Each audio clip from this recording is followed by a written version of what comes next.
Hiniling naman ngayon ng Department of Public Works and Highways sa Anti-Money Laundering Council o AMLAC na i-freeze ang bilyong pisong halaga ng air assets na konektado kay Ako Bicol Party List Representative Zaldico. Kasunod ito ng pagkakaugnay ng mambabatas sa Manumalyang Flood Control Project. Madeline Villar Moratillo sa balita. Aabot sa higit 4.7 bilyong pisong halaga ng air assets na nagkapangalan sa iba't ibang kumpanya na konektado umano kay Congressman Zaldico ang hinihiling na mabigyan ng freeze order.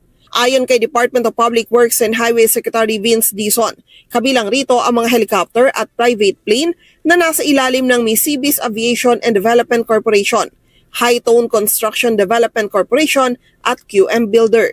Total of 4.7 billion pesos value of air assets ni Congressman Zaldico registered to various companies. Misibis Aviation, High-Tone Construction Development Corporation, also I think connected to Congressman Zaldico. QM Builder, basta related to that. Bukod dyan, nagsumita na rin ang DPWH ng listahan ng sasakyan ng mga dating opisyal ng kagawaran at contractors na sangkot sa isyu ng korupsyon.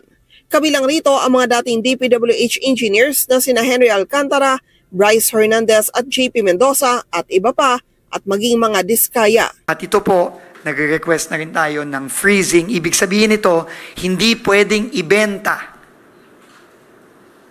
At kung merong mga kababayan tayo na nakikipag-transaction dito at gustong bumili ng mga sasakyan na ito, dito sa mga taong ito, magdalawang isip na po kayo kasi pati po kayo madadamay dito kapag binili nyo itong mga assets na ito. Isinumite na anya nila ang mga nasabing listahan sa Anti-Money Laundering Council, maging sa Independent Commission for Infrastructure at Department of Justice.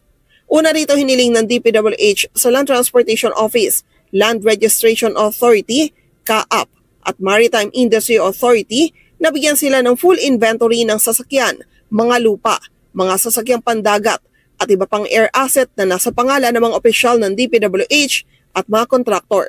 Umpisa pa lang po ito sa mga hahabulin nating mga assets ng mga makakasuhan dito sa